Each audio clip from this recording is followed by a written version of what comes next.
पतिर्दधातु पयः पृथिव्यां पयोखधिखु पयो दिव्यन्तरिक्षे पयो धाः पयस्वतिः प्रदिशः सन्तु मह्यम् विष्णोररामसि विष्णुस्त्रे शतो विष्णो शिवरसि विष्णो ध्रुवसि वैष्णवमसि विष्णवे त्वा अग्निर्देवतो देवता सूर्यो देवता चंद्रमा देवता बसवो देवता रुद्रा देवता दिता देवता मरुतो देवता विश्वे देवा देवता बृहस्पतिर्देवते इंद्रो देवता वरुणो देवता देवहु शांतिरंतरिक्षगुं शांति पृथ्वी शांति आपः शांतिरोषधयः शांतिः वनस्पतयः शांतिर्विश्वे देवाः शांतिर्ब्रह्म शांतिः सर्वगुं शांतिः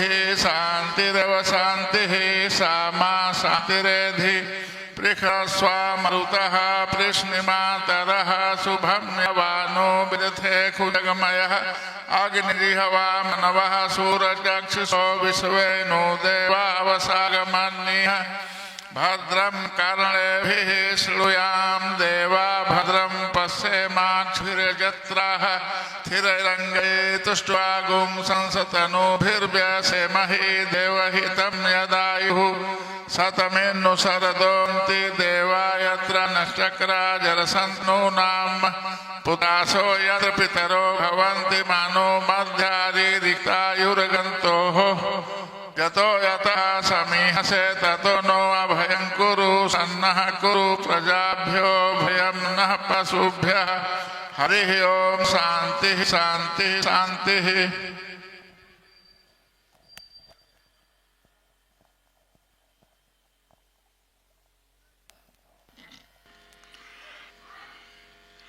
प्रारंभ में कुछ क्षण भगवान नाम उच्चारण करेंगे। श्री राम जय राम जय जय राम।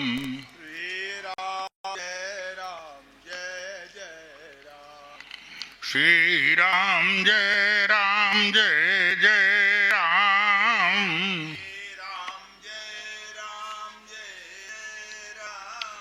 श्री राम जय राम जय जय राम।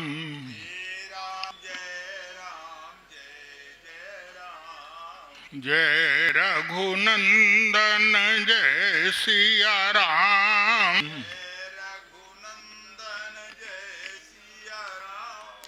जानकी वल्लभ सीता राम।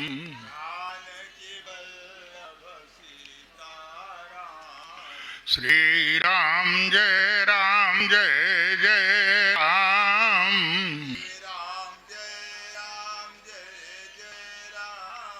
श्री राम जय जय राम।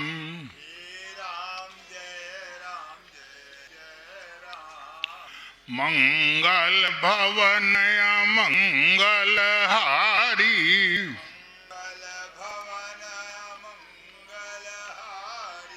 द्रहु सुदशरथ जिर बिहारी।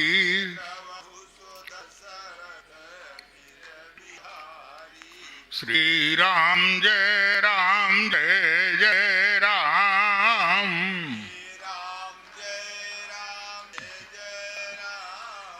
श्री राम जय जय राम।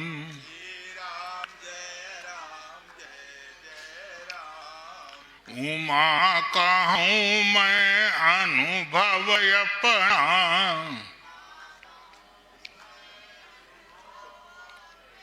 सत हरि भजन जगत सब सपना।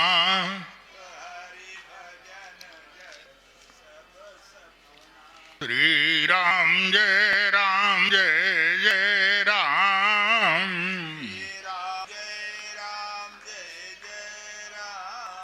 श्री राम जय जय राम।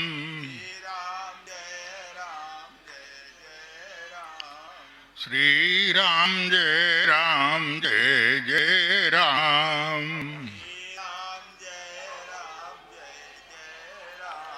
बोलिए सियावर रामचंद्र भगवान की, उमापति महादेव की, भक्तवत्सल भगवान की, गंगा मैया की, सद्गुरुदेव भगवान की। ओम मंगलमूर्तये नमः, गणाधिपतये नमः। शांतं शाश्वतमप्रमेयमनघं निर्वाण शांतिप्रदम्, ब्रह्मा शंभु फणीन्द्र सेव्य मनिषं वेदांत वेद्यं विभुम्, रामाख्यं जगदीश्वरं सुरगुं माया मनुष्यं हरिं, वन्देऽहं करुणाकरं रघुवरं भूपालचूडामणिम्, वन्दे विदेहतनया पदपुण्डरीकम्, कैशोरसौरभसमाहितयोगिचित्तम्, हन्तुं मृतापमनिशं हंससेव्यम्, सन्मानशालि परिपीतपरागपुञ्जम्,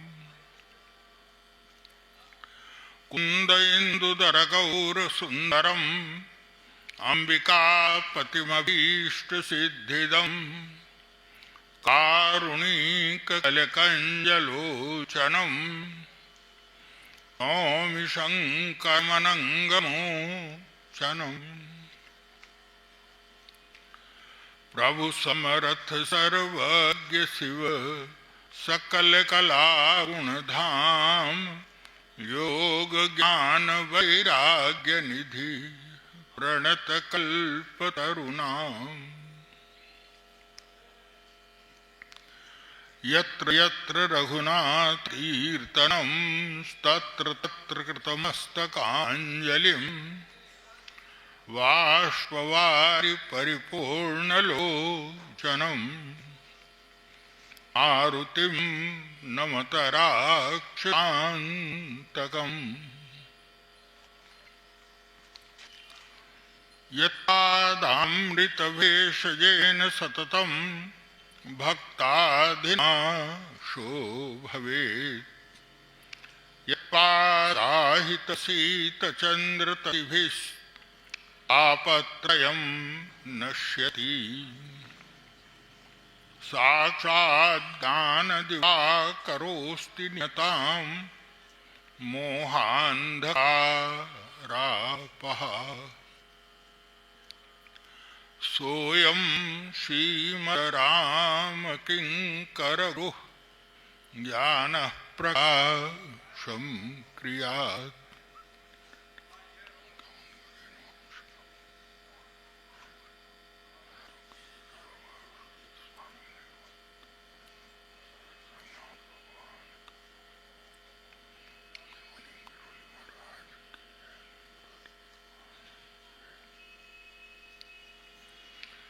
गुरुपदरज मृदुमञ्जुलयञ्जन, नयनयमियदृगदोष विभञ्जन,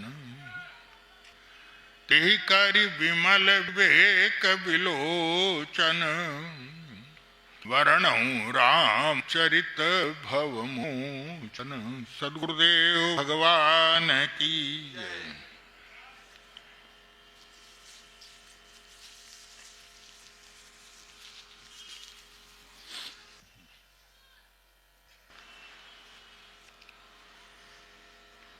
सर्वप्रथम अनंत करुणा में, अनंत वात्सल्य में गुरुदेव भगवान के श्री चरणों में मैं अपना प्रणाम निवेदन करता हूँ। भक्तवांछा कल्पतरु श्री भक्तवत्सल भगवान प्रपन्न प्रजात भगवान भोलेनाथ, पतित पावनी मातु गंगे तथा कथा रसिक श्री हनुमान जी महाराज के श्री चरणों में प्रणाम करते हुए आइए हम लोग पुनः उस स्थान पर चलें जहां कल इस प्रवचन यात्रा को विश्राम दिया गया था।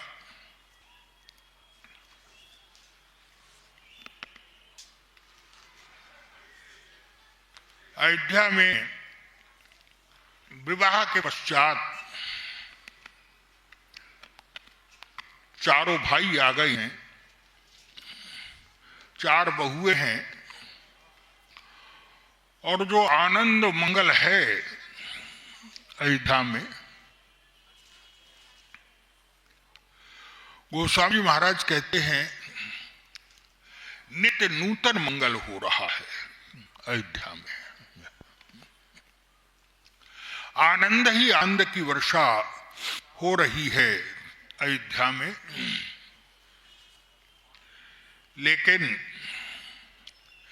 ये जो आनंद की वर्षा हो रही है, इसमें अचानक आनंद के स्थान पर दुख, क्लेश, मंगल के स्थान अमंगल ने घर कर लिया। जो है चारों ओर जो है, जिस अयोध्या में देवता लोग भी जन्म पाने के लिए तरसते, वो अयोध्या नगरी है। लेकिन एक समय ऐसा आया कि इसके लिए गोस्वामी जी कहते हैं कि अयोध्या नगरी नहीं रह गई है, तब बोले स्मशान हो गया है, घर मसान। और जो उसमें रहने वाले जो लोग हैं वो किस रूप में दिखाई पड़ रहे हैं? बोले घर मसान परिजन जनभूता।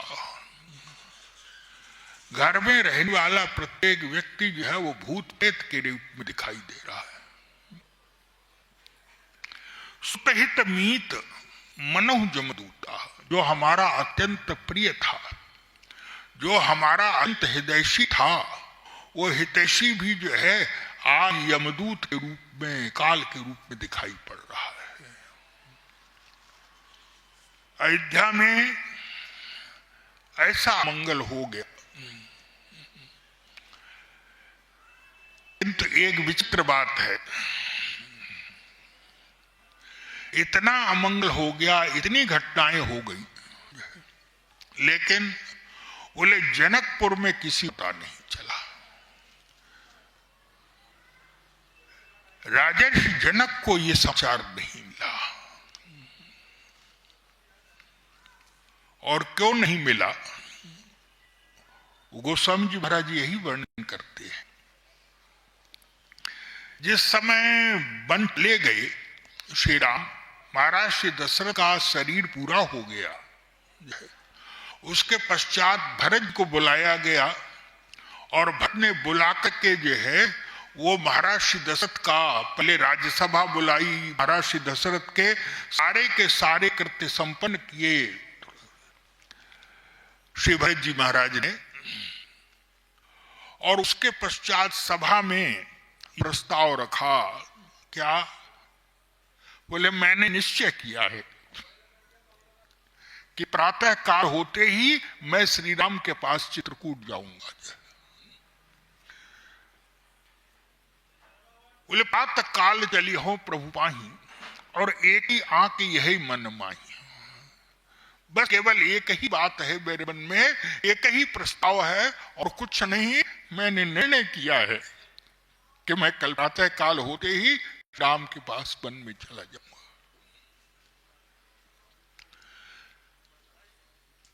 चले गए चित्रकूट से भरत, लेकिन याद रखिए अभी तक जनक को पता नहीं चला है।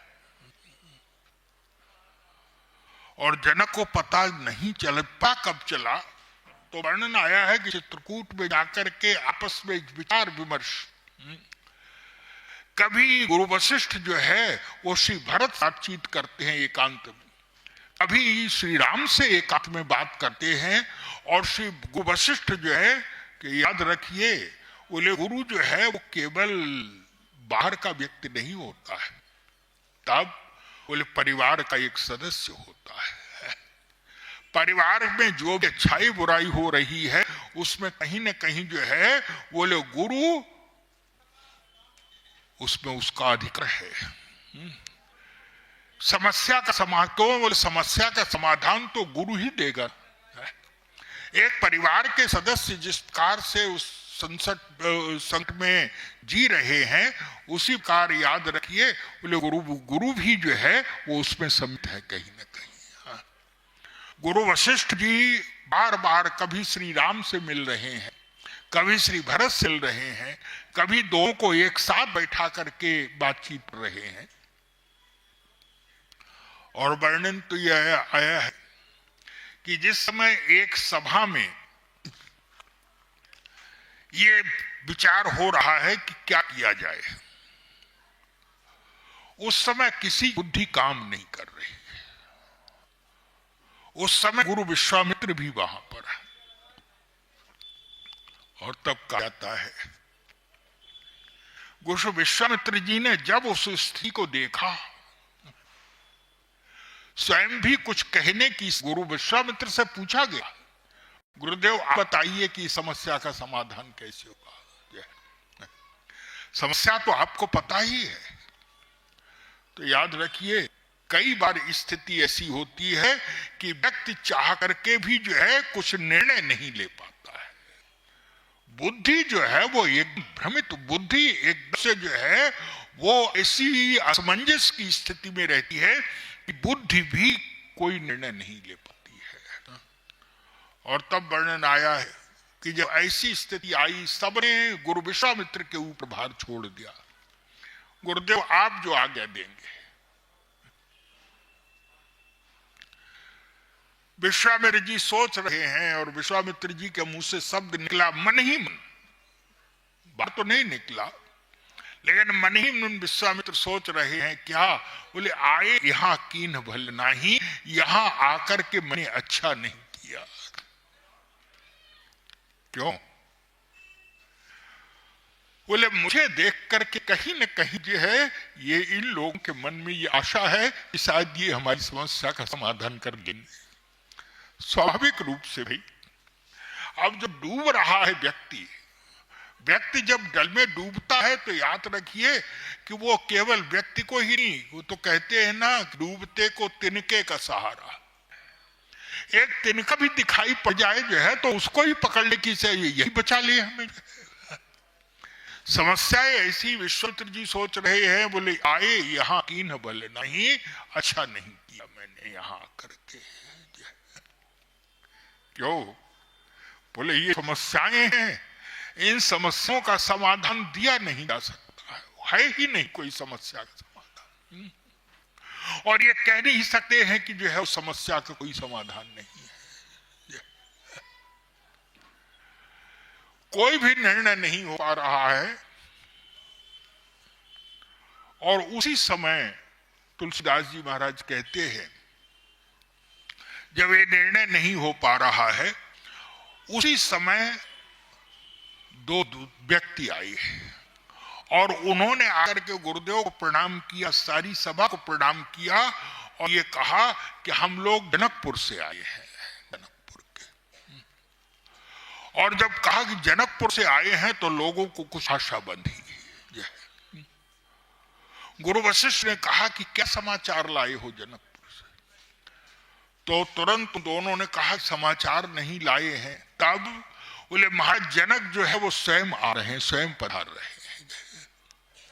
और जैसे ही ये समाचार मिला महाराज श्री जनक को, तो गोस्वामी जी कहते हैं कि कितना प्रेम है महाराज श्री जनक के मन महाराज श्री दशरथ के प्रति, कि उन दोनों व्यक्तियों ने बताया, दूतों ने बताया। क्या? बोले जब हमारे महाराज को ये पता चला अवध नरेश के बारे में, महाराज दशरथ के शरीर पूरा करने के बारे में समाचार मिला, तो इसको सुनकर के गोस्वामी जी कहते हैं बोले कौशल पतिगति सुनी जन कौरा और भेषव लोग शोक बस बुरा। इस समाचार को सुनकर के हमारे जनकपुर के सारे जनक, केवल राजभवन ही नहीं तब बोले पूरे जनकपुर के जितने भी लोग थे वो सब एकदम पागल जैसे आ गया हो जाए। इसी में कोई भी जो है निर्णय करने की से बुद्धि समाप्त हो चुकी है सबकी। महर्षि जनक ने वर्णन आया है कि महर्षि जनक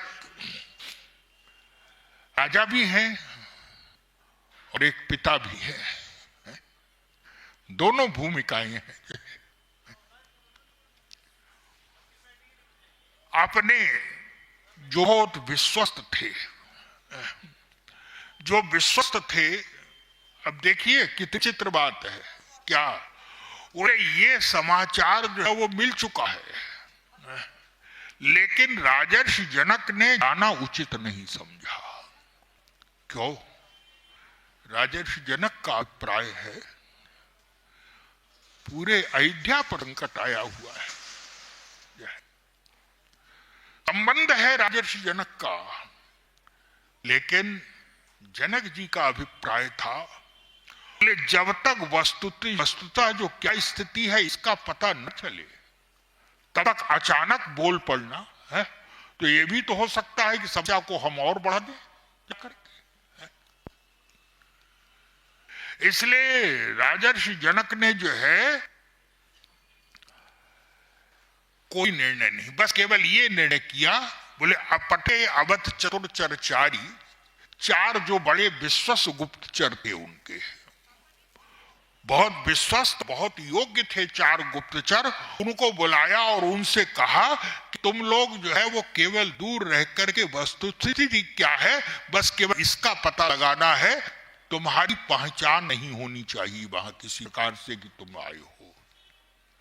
पहुंचे और जब तक वहां पर पहुंचे सारा समाचार मिला, तब तक श्री भरत जी जो है वो अयोध्या से चित्रकूट की ओर प्रस्थान कर चुके हैं। जब वो पहुंचे, सोचिए अगर बीच में बोल पड़ते, अगर बीच में बोल पड़ते तो समस्या को बढ़ाते ही, समस्या का समाधान तो कुछ दे नहीं पाते, क्योंकि आप और फिर यहां पर आकर के कहा गया कि महर्षि जनक ने जब समाचार सुना तो सुनने के पश्चात फिर अपने मंत्रियों से कहा आप लोग क्या सोच रहे हैं, क्या किया जाए इसमें। क्यों? बोले जनक कोई निर्णय नहीं ले पा रहे हैं। और जनक निर्णय क्यों नहीं ले पा रहे हैं? बोले ये दशरथ जी की ही नहीं, ये जनक की भी परिवार की समस्या है। क्यों? बोले जनक के जो दोनों जामाता हैं वो तो वन में हैं। जनक जी की पुत्री है उर्मिला, जिनका विवाह लक्ष्मण के साथ हुआ है, और श्री सीता जी तो नहीं है। तो जनक जी को अपने दोनों दामाद जो है वो जंगल में है। और समस्या ये है क्या, वो जो दो हैं, भरत जी का विवाह हुआ है मांडवी के साथ, श्रुतकीर्ति का विवाह हुआ है, श्रुतकीर्ति का विवाह शत्रुघ्न जी के साथ हुआ है। ये जनक जी के छोटे भाई की कन्याएं हैं। तो याद रखिए क्या, बोले इनके भी तो परिवार समस्या हो सकती है। याद रखिए किसी के बारे बोलना, निर्णय करना जो है। और याद रखिए बोले समस्या तभी आती है, परिवार तभी टूटता है जब किसी बाहरी व्यक्ति का प्रवेश होता है। जब बाहरी व्यक्ति की सुनी जाती है समस्या वही आती है। अगर परिवार में बीच में बैठ करके ही निर्णय कर लिया जाएगा तो कोई समस्या नहीं आएगी। लेकिन जहां बाहरी व्यक्ति आया तो याद रखिए बोले बाहरी व्यक्ति को जो है उसको आपके मंग से, आपके कुशल से जो है उसको कोई लेना देना नहीं है। तब बोले बाहरी व्यक्ति तो जो है वो केवल आपको दुखी देख करके आपका जो है जिस समय देखेंगे आपकी दुर्दशा, उस समय केवल आनंद ही लेना जानते हैं और कुछ नहीं करेंगे। जिसलिए बाहरी व्यक्ति, जनक जी सोचिए, सगे समझी है, लेकिन बीच में बोलना उचित नहीं समझा। ये कन्या के बोले अपने जो है वो परिवार की समस्या है। याद रखिए, हमें जो बोलना है, समस्या तभी आती है, समस्या तभी आती है जब ससुराल पर मायका पक्ष वो ज्यादा बोलता है। आपने कन्यादान दे दिया तो सामने वाला भी तो जो है वो, उसमें भी तो कोई बुद्धि है ना, जब वो लेकर के जा रहा है कुछ उसको भी तो लेके। अब सोचिए कितनी विचित्र बात है। महाराज श्री दशरथ के जो है शरीर पूरा हो गया, उसके पश्चात जो है 10वां 13वीं सब कुछ भरत जी को बुलाया गया। 10वां 13वीं पहले तो भगवान श्री राम बन गए, वो भी समाचार नहीं मिला। उसके पश्चात जो है वो जब सुमंत लौट करके आए, और सुमंत को लौटने में जो 2-4 दिन में सुमंत नहीं आए हैं, सुमंत है वो तो 15-20 दिन महीने भर में लौट करके आए हैं, तब भी कोई समाचार नहीं मिला जनक को। सुमंत के लौटने के पश्चात महाराज श्री दशरथ का शरीर पूरा हुआ, तब कोई समाचार नहीं मिला। और फिर भरत जी को बुलाया गया। लौट करके भरत जी ने महाराज दशरथ का 10वां 13वीं सब कुछ कर दिया। उसके बाद सभा बुलाई गई। सोचिए, महीना 1.5 महीना हो गया और कोई पता नहीं चला। और आजकल सबसे बड़ी समस्या वो मोबाइल है बस। बोले घर में जो होने वाला है वो 4 घंटे पहले पहुंच जाए खबर। समस्या तभी आती है जब बाहरी व्यक्ति कूदता है, बाहरी परिवार कूदता है उसमें। अगर हमारे परिवार की समस्या है तो हम आपस में बैठ के निर्णय करेंगे, आपस में बैठ के उसको सुलझाएंगे हम। महाराज जी जनक कितने बुद्ध, देखिए अपनी बेटी का प्रश्न है। महाराज जनक की बेटी है और दोनों दामाद ये तो बन बन घूम रहे हैं ना, कष्ट तो इन्हीं के जीवन है ना, लेकिन बिल्कुल नहीं बोल रहे। क्यों? बोले उनके परिवार की समस्या नहीं, उनका परिवार थोड़ी है, हमारा परिवार है वो भी। महाराज जनक को और तब उन लोगों ने बताया कि जब दूत लौट के आए, दूतों ने पहले तो महाराज जनक ने जो है स्वयं विचार किया, लेकिन कोई भी समस्या का समाधान नहीं मिला। क्या किया जाए? क्यों? महाराज जनक को ये लग रहा है कुछ भी कहा जाएगा तो भाई ये तो हमारे परिवार की, क्योंकि जो 2 कन्याएं हैं मांडवी और श्रुतकीर्ति, वो तो सगे भाई की बेटी हैं, वो भी तो अपनी कन्याएं हैं, इसलिए बोलना उचित नहीं समझा। लेकिन जब वो दूत आए और दूतों ने श्री भरत की सारी बात बताई है कि भरत तो लेने को तैयार नहीं है राज्य, तब महाराज दशरथ जनक के मन में एक उत्साह हुआ, आशा बंधी। क्या? बोले भरत जब लेने को तैयार नहीं है, भरत का जो है ऐसा समर्पण है, भरत जी के प्रेम को जब देखा तो महाराज जनक को, वैसे जनक है वो चित्रकूट नहीं आते, लेकिन जब भरत जी के प्रेम को देखा कि भरत जो है सारी सेना को लेकर के, अयोध्या वासी को लेकर के चित्रकूट चले गए हैं श्री राम को मनाने के लिए, तब जनक जी ने साहस किया कि अब मुझे भी चलना चाहिए कोई है। और तब कहा जाता है कि जनक जी वहां से चले, जनकपुर से लेकर के चित्रकूट तक मार्ग में विश्राम ही नहीं किया।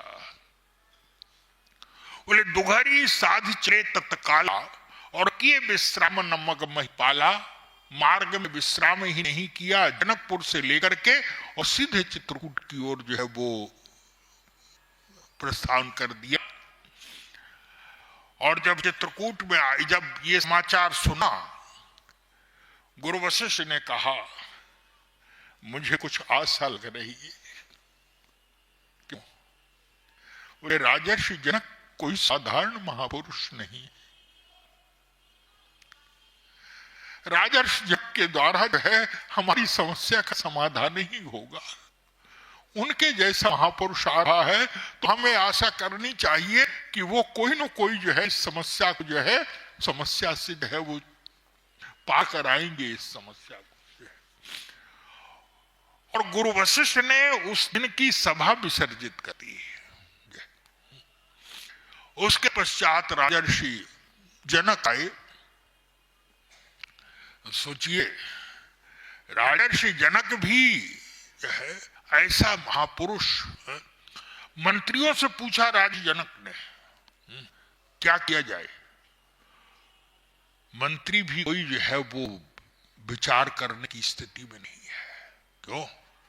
याद रखिए, हम लोग बड़ी जल्दी निर्णय ले लेते हैं कि ऐसा कर दो वैसा कर दो, है? जनक जी के पास बुद्धि नहीं क्या? लेकिन क्यों नहीं ले रहे हैं?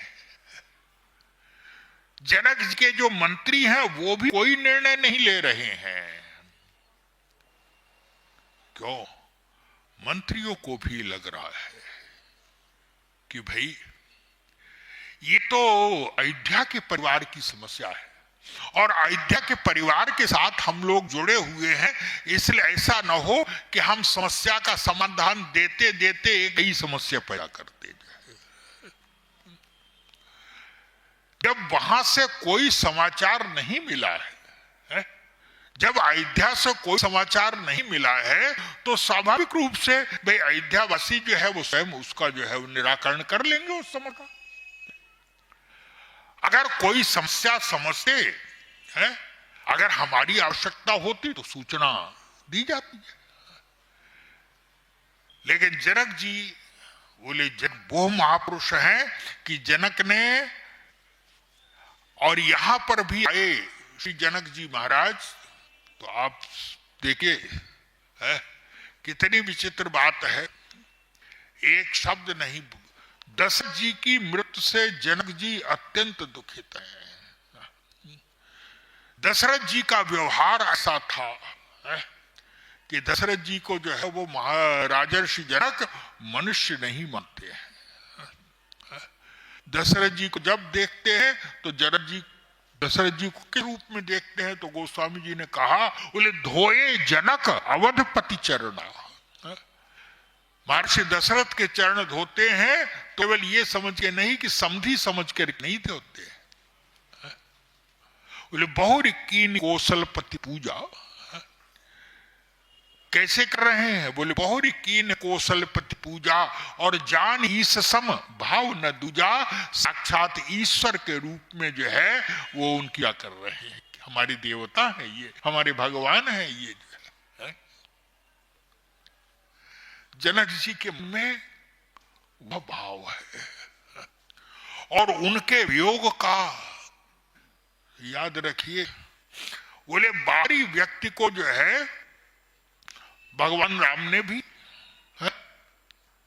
भाई जो समस्या आई है, याद रखिए, बोले समस्या जो है वो अगर हम दूसरे को जो है वो समस्या बांटेंगे तो याद रखिए वो तो रहीम कहते हैं ना, बड़े प्रसिद्ध कवि हुए हैं रहीम। तो रहीम तो यही कहते हैं, बोले रहन निज मन की व्यथा और मन ही राखो गोए।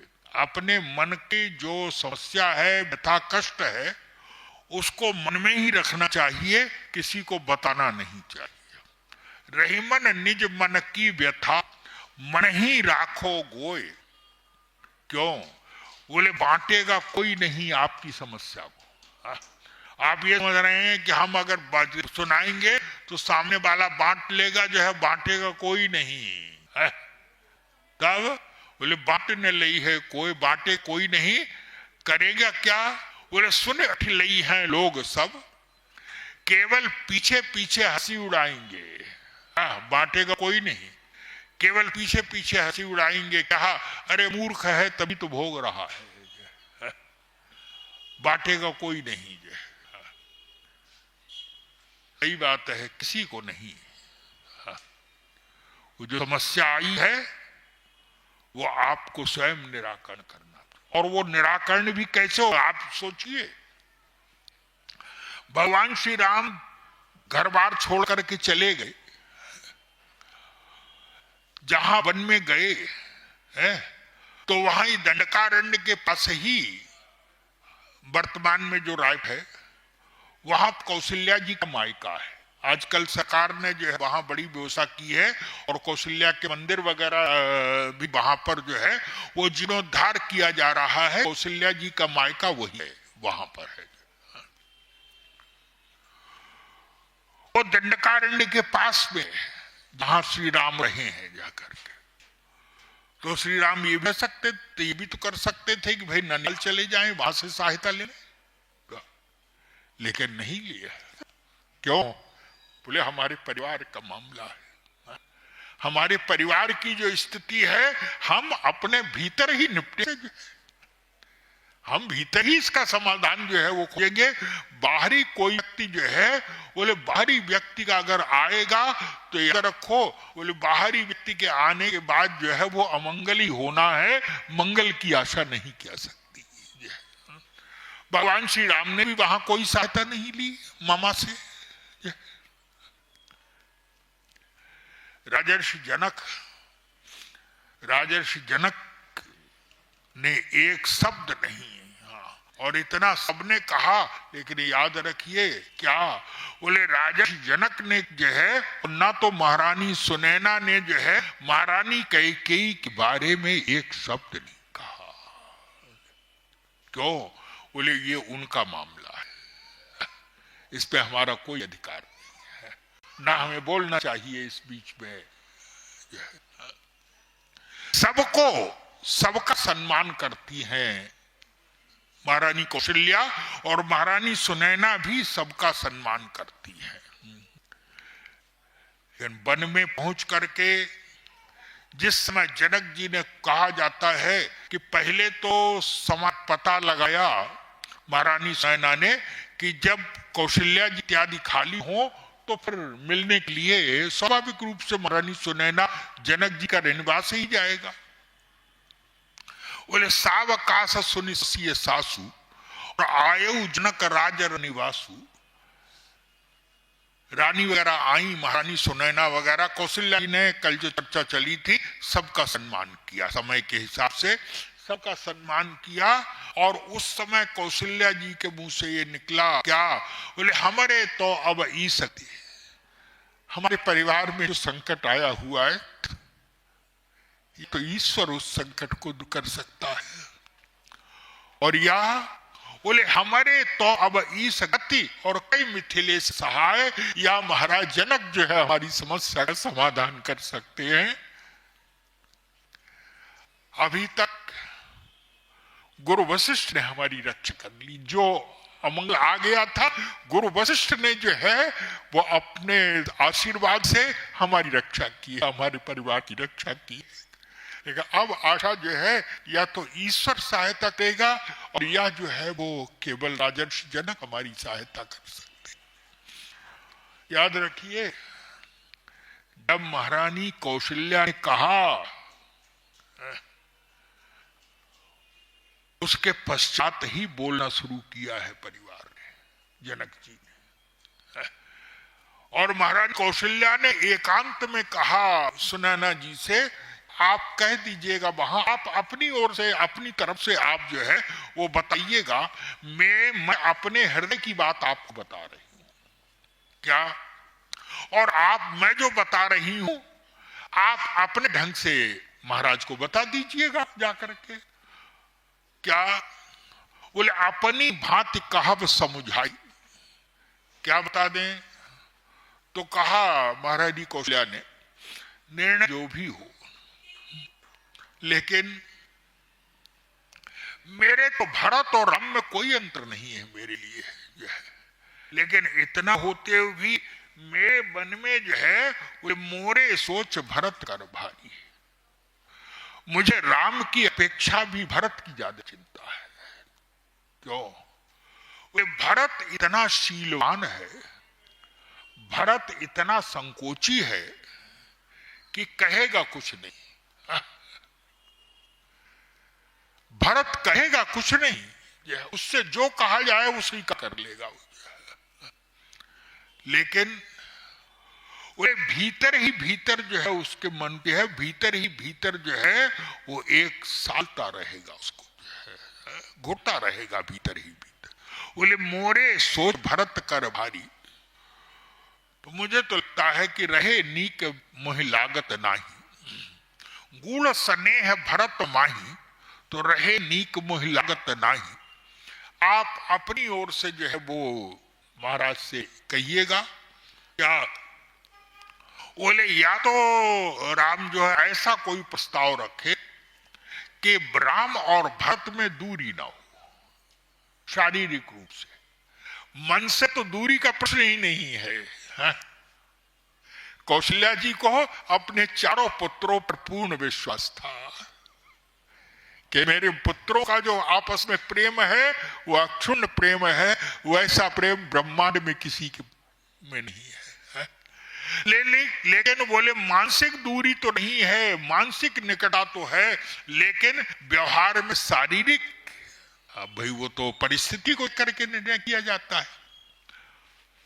तो महारानी सुनैना ने ये कहा, महारानी सुनैना से ये कहा कौशल्या जी ने कि आप अपनी ओर से महाराज से कहिएगा कि कोई ऐसा प्रस्ताव कर दे कि जिसे भरत और राम जो है वो दूर ना होने पाए। या तो भरत जो है, या तो राम जो है वो अयोध्या लौट जाएं, राम और लक्ष्मण अयोध्या लौट जाएं, और भरत जो है राम भरत को साथ में लेकर के अयोध्या लौट जाए। अगर दो व्यक्तियों, दो भाइयों को रहना है,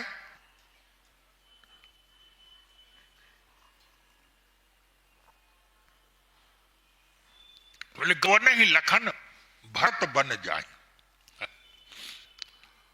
और या अगर कोई ना कोई ऐसा प्रस्ताव हो, लेकिन राम जो है और भरत साथ रहे, मैं ये चाहती हूं। आप अपने ढंग से महाराज को समझाइएगा। जब रनिवास जैसे चलने लगे तो उस समय महारानी सुनैना ने कहा कौशल्या जी से कि अगर आप आज्ञा दें तो सीता को मैं अपने साथ ले जाऊं। कौशल्या जी भेज दिया श्री सीता जी को, और जिस समय जनक जी ने देखा, जनक जी तो जो है वो श्री सीता जी को देख करके झरझर दोनों नेत्रों से आंसू बहने लगे। बोले तापस वेश जनक सिए देखी, और कह रहे हैं क्या पुत्री? बोले पुत्र पवित्र किए कुल दो, पुत्री तूने दोनों कुल पवित्र कर दिए। और उस समय जनक जी ने कहा क्या? बोले गंगा के तो 3 स्थान प्रमुख माने जाते हैं, गंगा अवनितल 3 बड़ेरे। गंगा जो है वो गंगा के 3 स्थान हमारे पुराणों में यही वर्णन आया है कि गंगा सर्वत्र पवित्र है, लेकिन 3 स्थानों में विशेष पवित्र मानी जाती है गंगा। और वे 3 स्थान कौन से हैं? तो उनके लिए कहा गया है हरिद्वारे प्रयाग च गंगा सागर संगमे। वैसे तो सर्वत्र पवित्र हैं, लेकिन 3 स्थान हरिद्वार, प्रयाग और गंगा सागर, ये 3 स्थानों में विशेष पवित्र मानी जाती हैं गंगा। जनक जी ने कहा बोले गंगा के तो 3 ही स्थान पवित्र हैं, लेकिन मेरी पुत्री सीता जो है ये तो जहां जहां इसके चरण पड़ रहे हैं वो तीर्थ बनाती चली जा रही है, इसने तो सारे ब्रह्मांड को पवित्र कर दिया।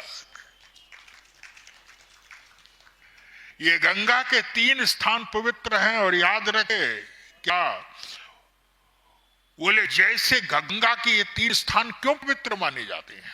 हमारे गुरुजी ने एक बार कहा कि 3 स्थान जो पवित्र माने जाते हैं, हरिद्वार, प्रयाग और गंगा सागर।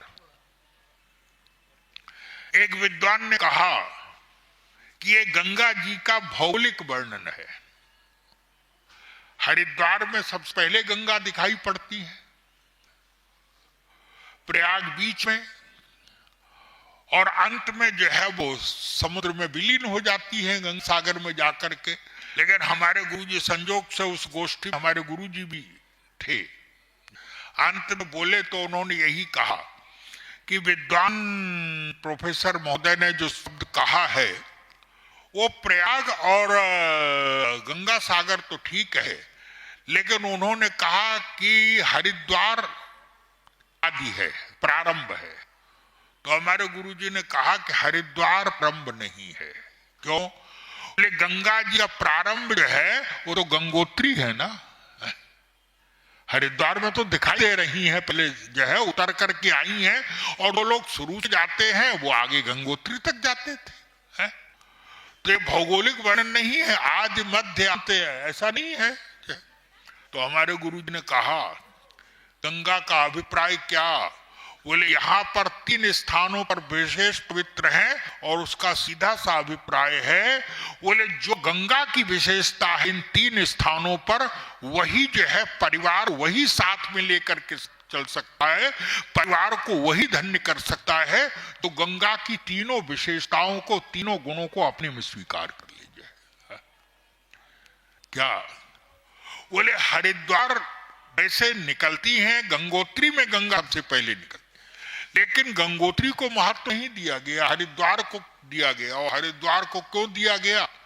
वो गंगोत्री तक जाने के लिए व्यक्ति को बहुत कठिन श्रम करना पड़ेगा वहां तक जाने के लिए। पहले तो असंभव जैसी यात्रा मानी जाती थी, अब से 100-125 वर्ष पहले असंभव जैसी यात्रा मानी जाती। जो लोग जाते थे 4 धाम की यात्रा, वो परिवार से, रिश्ते नातेदार सबसे मिल के जाते थे कि अब आना नहीं होगा, जीवन की आशा छोड़ के जाते थे। तो गंगोत्री को जो है वो नहीं महत्व दिया गया, महत्व दिया गया हरिद्वार को। क्यों? बोले गंगोत्री में गंगा है तो सबसे पहले आती है, लेकिन गंगोत्री की गंगा दुर्लभ है। सबसे पहले सुलभ कहां हुई? बोले हरिद्वार में सुलभ हुई सबसे पहले। जो गंगोत्री तक नहीं जा सकता था, गंगा जो है वो स्वयं उतर कर गई। क्या?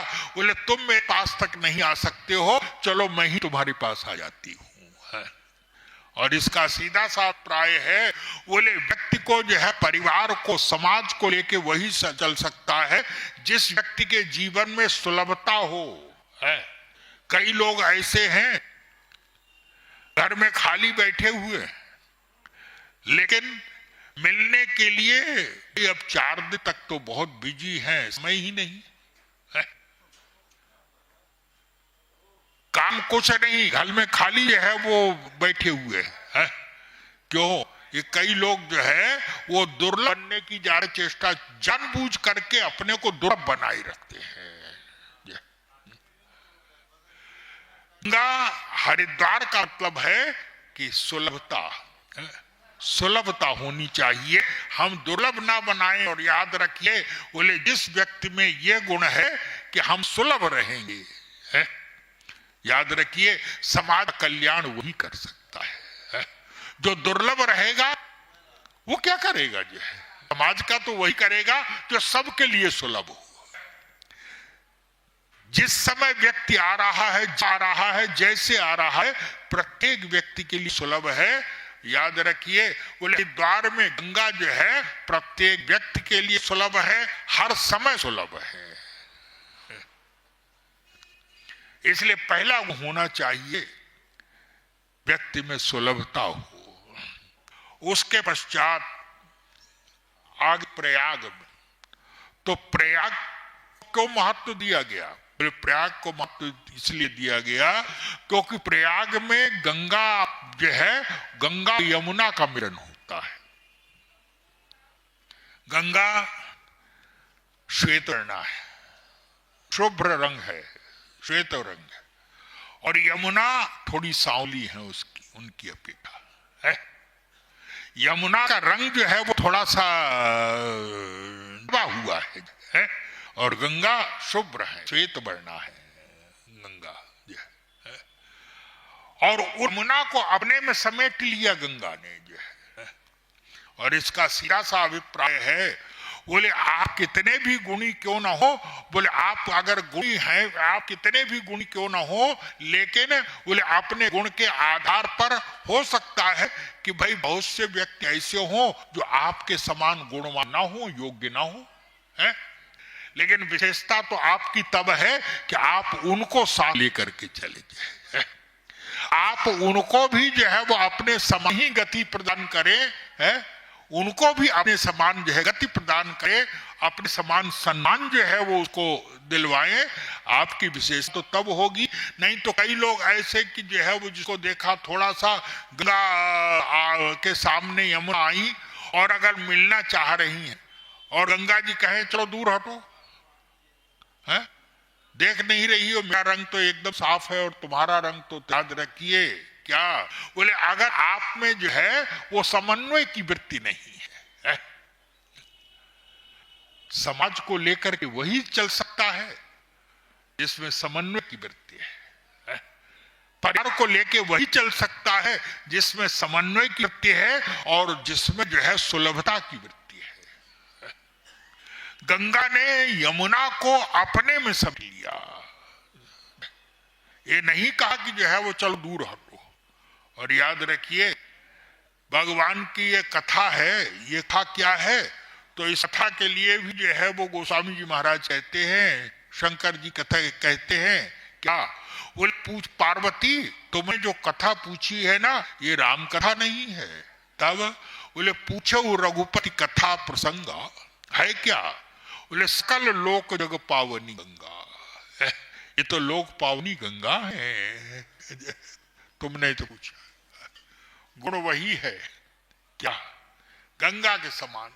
आप सोचिए भगवान श्री राम में जो गुण है, भगवान श्री राम का चरित्र अत्यंत पवित्र है, इतना पवित्र चरित्र है जिसके लिए श्रीमद् भागवत में भी कहा गया, यस्यामलम नृपसदस्वेशोधुनापि गायन्ति गग्न मृयो दीव हिंद पट्ट। श्रीमद् भागवत कहा गया क्या, बोले ये दिग्पाल जो थे ये सांवले थे, लेकिन ये श्वेत हो गए। कैसे हो गए, बोले श्री राम के चरित्र का, श्री राम के गुणों का जो निर्मल यश है, श्री राम का जो निर्मल यश, जो निर्मल गुण है, बोले उन गुणों को, श्री राम के यश को सुन करके ये सांवले रंग के दिग्पाल थे ये श्वेत हो गए, केवल भगवान के गुणों को सुन करके। ऐसा चरित्र है श्री राम का, है जिनके लिए स्वयं भगवान श्री राम कह रहे हैं क्या, मुझे अपने मन पर बड़ा विश्वास है। लक्ष्मण जी से कह रहे हैं, लक्ष्मण मुझे अपने मन पर बड़ा विश्वास है क्या, बोले मुझे अपने मन पर इतना विश्वास है कि जही सपने पर नारी नहेरी। लक्ष्मण जागृत की तो बात था, मैंने स्वप्न में किसी परस्त्री को नहीं देखा है, स्वप्न में किसी स्त्री को नहीं देखा है मैंने, ऐसा चरित्र। लेकिन वही जो मित्रता करते हैं, मित्रता जिनसे करते हैं तो मित्रता किसे करते हैं, बोले सुग्रीव से करते हैं, भीषण से करते हैं, बंदरों से करते हैं, तो ये कहीं जो है वो श्री राम से मित्रता करने की योग्य है क्या? श्री राम का जो चरित्र है, सुग्रीव का चरित्र, सुग्रीव जी के बारे में है, विभीषण जी के बारे में यही आता है कि सुग्रीव जो है बोले बाली के वध पश्चात जब राजा बने सुग्रीव जो है, तो बाली की पत्नी तारा के साथ विवाह कर लिया। विभीषण बोले जब राजा बने तो मंदोदरी इत्यादि जो रावण की जितनी रानियां थी उनके साथ विवाह कर दिया। रामायण में लिखा गया है। क्या? बोले जेहि अघ बधेउ व्याध जिमि बाली, और फिर सुकंठ सोई कीन कुचाली। जिस पाप के कारण बाली को मारा था, बोले वही कार्य सुग्रीव ने किया। बोले जे अघ बधेउ व्याध जिमि बाली, फिर सुकंठ सोई कीन कुचाली, और सोई करतूत विभीषण केरी। विभीषण का भी वही करी रहा, लेकिन बोले सपने सो न राम ही है। भगवान श्री राम ने जो है उसको सपने में भी नहीं देखा। क्यों? बोले अगर हम यही करते रहेंगे कि हम जो है हम स्वयं ही कष्टी बनते रहेंगे कि हमारे समान जो है वो चरित्र, तो याद रखो क्या? बोले तब हम समाज का कल्याण नहीं कर सकते हैं, परिवार का कल्याण नहीं कर सकते हैं। क्यों? बोले सब जो है वो एक बराबर नहीं होते हैं। इसलिए जो दबे हुए हैं, जिनमें उतने गुण नहीं है, तो आप उनको लेके चलिए। आप अगर गुणी को ही लेकर के चल रहे हैं तो आपकी क्या विशेषता है? वो तो अपनी योग्यता से चल रहा है, आपकी क्या विशेषता है? आपकी विशेषता तो है जो थोड़े दबे हुए हैं गुणों के संदर्भ में, योग्यता संदर्भ में, आप उसको भी लेकर के चल रहे हैं। समाज को वही लेकर के चल सकता है। देखिए छोटा बच्चा है, 2 वर्ष का बच्चा है, 2 वर्ष के बच्चे का जब पिता हाथ पकड़ करके चलता है, तो याद रखिए जब 2 वर्ष के बच्चे को चलाना सिखाता है, चलना सिखाता है छोटे बच्चे, तो याद रखिए उसका जब हाथ पकड़ के उंगली पकड़ के चलता है तो अपनी गति से नहीं चलता है, वो बच्चे की गति से चलता है। वो कितनी गति से चल सकता है इसका नहीं है, बच्चा कितनी गति से चल सकता है वो स्वयं उतनी ही जो है वो गति रखता है अपनी जो है, बच्चे को तकलीफ ना हो किसी प्रकार की। तो याद रखिए समाज को लेकर के वही चल सकता है। हरिद्वारे प्रयागे च, भगवान श्री राम ने और जितने भी लोग हैं, सुग्रीव का चरित्र वैसा ही, विभीषण जी महाराज, लेकिन बोले सोई करतूत विभीषण केरी, लेकिन सपने सो नरम ही है। स्वामी जी महाराज मेरे पत्रिका में कहते ही हैं विभीषण जी के लिए क्या? बोले अजहू बिलसत बर बंधु बंधुसो। अभी भी हमारे यहाँ की मान्यता है कि विभीषण आज भी है, क्योंकि भगवान ने ये आशीर्वाद दिया था, भगवान का शब्द था विभीषण, बोले कऊ कल्प भर राज तुम पूरे कल्प भर राज्य करोगे। बोले करे कल्प भर राज तुम, और मोहि सुमरे मन माए। बस मेरा स्मरण करते रहना। अंत में बोले पुण्यम धाम आई हो, फिर तुम मेरे धाम में आओगे है, और उस धाम में आओगे जहां केवल संत ही संत जाए। विभीषण जैसा संत, विभीषण को गोस्वामी जी महाराज कहते हैं विभीषण साधा नहीं है। विभीषण को देख करके भगवान श्री राम ने ये शब्द कहा, याद रखिए अवगुण निकाल लेना, दूसरे दोष निकाल देना, हमारी यही समस्या है। अगर किसी की प्रशंसा की जाए, आपने देखा होगा बहुत से लोग ऐसे होते हैं कि अगर उनके सामने किसी की प्रशंसा कर दीजिए, उनकी निंदा नहीं कर रहे हैं आप, उनके सामने किसी की प्रशंसा कर दीजिए तो जो है वो अपने को रोक नहीं पाते हैं। वो तुरंत आप अगर कहें कि फलाना व्यक्ति तो बहुत अच्छा है, हाँ अच्छा तो है, लेकिन ये बुराई है उसमें, ये कमी है उसमें, वो केवल कमी ही कमी देखते रहेंगे। और याद रखिए क्या, अगर कमी आप देखना चाहें तो जो है बोले कमी अपने में देखिए, क्या हम में वो योग। हमारे गुरुजी से कहा किसी ने, लोग से कानपुर की बात थी, हमारे गुरुजी बहुत उदार थे और बहुत हमेशा जो है उनका हाथ खुला रहता था। एक बार जो है कोई सामने वाला मांगने के लिए आया तो उन्होंने स्वाभाविक रूप से भाई, और उनका एक स्वभाव ये था कि जेब में हाथ डालते थे, गिनते नहीं थे। जेब में हाथ डाला, जो हाथ आया तो बंद मुट्ठी में ही उसको पकड़ा दिया सामने वाले को, उसमें कितना गया ये नहीं देखना है। एक बार एक व्यक्ति ने कहा हमारे गुरुजी से कि महाराज, ये लोग जो है, जो कार्य जो इस तरह से मांगते हैं, और इन लोगों के पास जो है कितना पैसा होता है, ये लोग क्या क्या करते हैं, है? आपको पता है?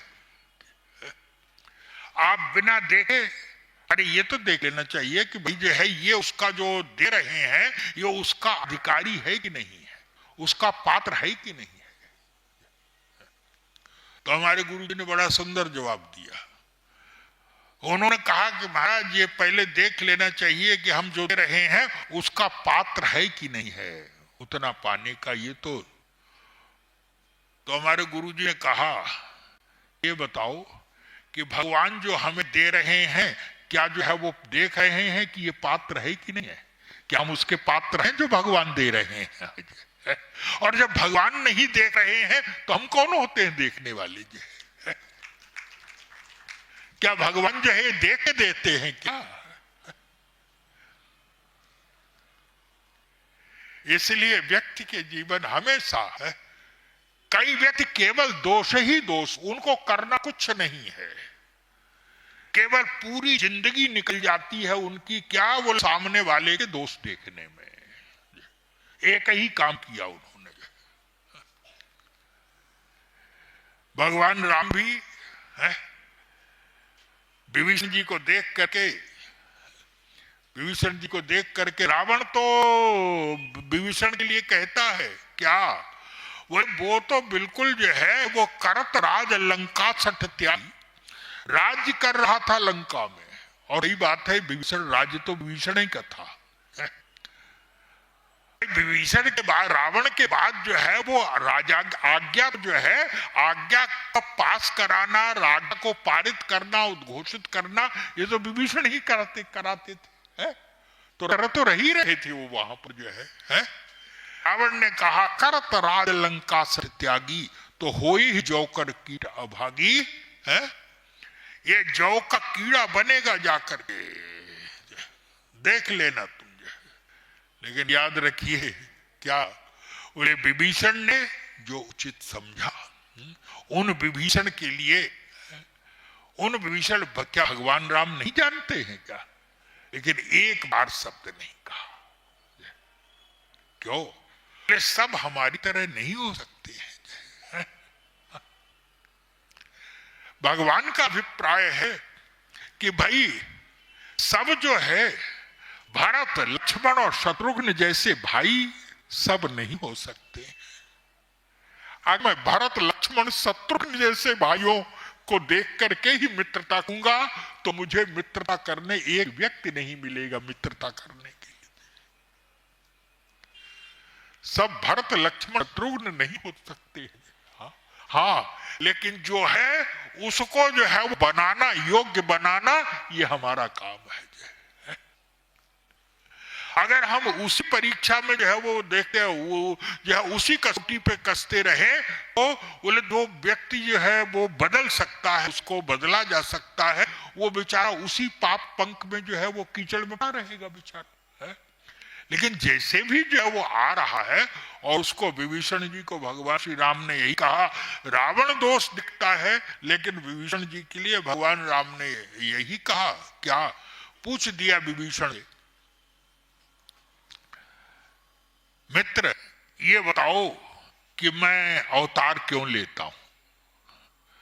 विभीषण जी ने कहा, भाई जो मान्यता है हमारे यहाँ पर, वह ब्राह्मणों की रक्षा के लिए अवतार लेते हैं, देवताओं की रक्षा के लिए अवतार लेते हैं, गायों की रक्षा के लिए अवतार लेते हैं। तो विभीषण जी ने यही कहा कि महाराज आप तो विप्रदेनु सुर संत हित लीन मनुज अवतार, ब्राह्मणों की रक्षा के लिए, गायों की रक्षा के लिए, देवताओं की रक्षा के लिए। भगवान राम ने तुरंत कहा, मित्र ये असली बात नहीं है, तब फिर क्यों लेते? बोले वो तो कारण दूसरा है, ये तो बाहर लोगों को दिखाई पड़ रहा है, लेकिन मैं क्यों अवतार लेता हूं ये तो मुझे मालूम है। आप क्यों लेते हैं अवतार? तो विभीषण जी से भगवान कह रहे हैं क्या? बोले तुम सारिखे संत प्रिय मोरे, जब तुम जैसे संत के दर्शन करने की इच्छा होती है तो मैं मनुष्य रूप लेकर के आ जाता हूं, तुम जैसे संतों का दर्शन कर लिए आता हूं। सोचिए, विभीषण में दोष निकालना सरल है, लेकिन भगवान का अभिप्राय है कि उसमें क्या गुण है वो भी तो देखो। भगवान कहते कि तुम सारिखे संत प्रिय मोरे, और धरो देह नहीं आनन्य हो रे, तुम जैसे संत से मिलने के लिए ही आता हूं। हाँ, देवताओं का काम हो जाए वो अलग बात है, लेकिन मेरे मन में जो है वो तो तुम्हारा दर्शन करने के लिए। तो सारिखे, और याद रखिए, बोले जिन सुग्रीव और विभीषण को बोले समाज में जो है वो दूसरी दृष्टि से देखा जा सकता है, उन विभीषण और सुग्रीव को भी अपने साथ लेकर के आए और समान सम्मान दे रहे हैं। सम्मान ही नहीं दे रहे हैं, तब साथ में लेकर के ही नहीं आए। गोस्वामी जी ने कहा क्या? बोले किए ते सब खा पूजे भवन अपने आने, अपने घर ला करके और भरत लक्ष्मण शत्रुघ्न जैसे भाइयों से उनका पूजन करा रहे हैं, उनको सम्मानित किया जा रहा है। क्यों? यही भगवान श्री राम का समन्वय है कि समान जो है वो सब लोग नहीं हो सकते। इससे अगर हम दुत्कारने लगेंगे जो है तो याद रखो क्या? बोले हम अकेले ही समाज को हम जो दे सकते हैं वो नहीं दे पाएंगे। केवल दोष ही दोष जो है, लोग सामने वाले में जो है वो दोष देखना ये तो बड़ा सरल है, लेकिन दृष्टि बदल लीजिए। भगवान दोष तो देखने जानते ही नहीं है। भगवान दोष देखना, लक्ष्मण जी ने कह दिया, जिस दिन लक्ष्मण जी ने कह दिया, सुग्रीव से जब भेंट हुई और सुग्रीव से भगवान राम ने पूछा, मित्र सुग्रीव ये बताओ कि तुम वन में क्यों रहे हो? तो कह दिया कि महाराज, अपना पूरा वृत्तांत सुनाया। मैं और सुग्रीव, मैं और बाली दोनों भाई थे, आपस में बड़ा प्रेम था हम दोनों में। एक दिन की बात है कि रात्रि के समय जो है मायावी नाम का राक्षस आया और उसने बाली को चुनौती दी। और बाली का स्वभाव ये है कि बाली जो है वो किसी भी चुनौती को अस्वीकार नहीं करता, परम तेजस्वी बाली। बाली उसके पीछे दौड़ा। मैं भी इतना प्रेम करता था अपने भाई से कि भी उसके पीछे चला गया। लक्ष्मण जी को लगा कि भाई ये तो बहुत अच्छा भाई है, जैसे हम दो भाई हैं ऐसे ही ये भी जो है भाई से इतना प्रेम करता। लेकिन जब आगे और कथा चली तब सुग्रीव ने कहा, क्या महाराज? बोले भागते भागते जो है वो राक्षस जो था एक पर्वत की गुफा में, कंदरा में गुफा में चला गया। और जब गुफा में गया तो बाली जो है वो जाने लगा, मैं भी बाली के पीछे जाने लगा जो है। लेकिन तब बाली ने मुझे समझाया कि तुम यहाँ को तुम बाहर मेरी प्रतीक्षा करो, 15 दिन में इसे मार के आ जाऊंगा जो है, और अगर 15 दिन में ना आका तो समझ लेना कि मैं मार गया और तुम लौट जाना। लेकिन सुग्रीव इतना करते हैं भाई से कि 15 दिन नहीं, तब स्वयं कहते हैं, बोले मास दिवस तहां रहूं फरारी, मैं 1 महीने तक वहां पर रुका रहा। और 1 महीने के बाद मैंने देखा कि गुफा के भीतर से रक्त की धारा बाहर आ रही है। और जब रक्त की धारा बाहर आई तो मुझे लगा कि लगता है बाली मारा गया, और मैंने बाली को मार दिया, वो मुझे तो मार ही दिया। इसलिए मैं जो है वो मैंने एक बड़ा सा पर्वत को उठाया और उस गुफा के दरवाजे पर रख दिया। जब तक इस गुफा को, जब वो बाहर निकलेगा मारने वाला राक्षस जो है, तो जब तक इस गुफा को के इस पर्वत खंड को हटाएगा तब तक मैं अपने नगर में पहुंच जाऊंगा। और जब ये हुआ, लेकिन बोले बाली तो मारा नहीं गया था। और इधर बोले मंत्रियों ने जब देखा कि कोई राजा तो है ही नहीं, तो मंत्रियों ने मेरी इच्छा नहीं थी, लेकिन मंत्रियों ने बलात् मुझे राजा बना दिया, मुझे राज्य दे दिया। किंतु जब बाली मारा तो बाली नहीं गया था, बाली ने अंत में उसको मारा था। बाली से यही बोले, बाली को पहले तो लगा कि मैं 15 दिन में इसको मार दूंगा जो है, लेकिन कभी कभी ऐसा होता है कि भाई हम जो विश्वास करते हैं कि ये काम जो है 10 दिन में हो जाएगा, लेकिन कभी कभी ज्यादा समय भी ले जाता है, कठिन, अधिक कठिन होता है। तो 1 महीने बाद जब निकली और बाली उसको मार करके आया जो है, मुझे सिंहासन पर बैठे देखा तो बाली को जो है वो बड़ा क्रोध आया। और बाली को ये लगा कि वो जो पर्वत रखा गया था दरवाजे पर, गुफा पर है, ये सुग्रीव ने ही जो है जानबूझ कर रखा तो था ही, लेकिन उद्देश्य उनका दूसरा था जो है। और तब बाली ने जो है वो इतना मारा सुग्रीव को, इतना मारा जो है, और सबको सुग्रीव स्वयं भी कहते हैं, बोले हर लीनिस सर्वस और नारी और रिपुसम मोहि मारे से अति भारी। बाली ने जो है वो सब छीन लिया, यहां तक कि मेरी पत्नी भी छीन ली मुझसे जो है। और जब इतना किया, याद किए ये बाली कौन है, तो गोस्वामी जी महाराज कहते हैं, याद रखिए रामायण में जितने भी पात्र हैं ना, इन पात्रों को आप ये मत देखिए कि रामायण में किस पृष्ठ पे लिखे हैं। ये सारे के सारे अच्छे बुरे पात्र सब हमारे भीतर हैं। अपने हृदय में देखिए कि हमारे हृदय में ये कौन सा पात्र कहां पर है, क्या कर रहा है। तो गोस्वामी जी कहते हैं कि ये बाली, बोले बाली भी हमारे, बाली को आप केवल रामायण के पृष्ठों में मत देखिए, किस कांड में है, बाली आज भी है हमारे भी। और किस रूप में है, तो बाली के लिए कहा गया है कि बाली जो है वो कर्म का प्रतीक है, बाली कर्म का प्रतीक है। और याद रखिए क्या, बोले कर्म ऐसा ही है, जब तक कर्म अनुकूल होता है, प्रारब्ध है, जब तक कर्म हमारे अनुकूल है तब तक तो राजपाट सुख सब कुछ दे रहा है। जब तक बाली अनुकूल था तब तक सुग्रीव को सारी सुख सुविधा प्यार सब दे रहा है बाली को। लेकिन याद रखिए, बोले वही कर्म जब प्रतिकूल हो जाता है, जब नाराज हो जाता है, तब रुष्ट हो जाता है, और तब करता क्या है, बोले जो कुछ दिया है वो भी मारपीट करके छीन लेता है। ये कर्म ऐसा ही है। कल तक राजा थे, आज भिखारी हो गए। क्यों? बोले कर्म जब तक अनुकूल था तब तक राजा बना दिया, और जब कर्म जो है प्रतिकूल हो गया, नाराज हो गया, तो उसने भिखारी बना दिया। बाली तो वस्तुतः कर्म का प्रतीक है। और बाली के भय से सुग्रीव जो है वो भागने लगे।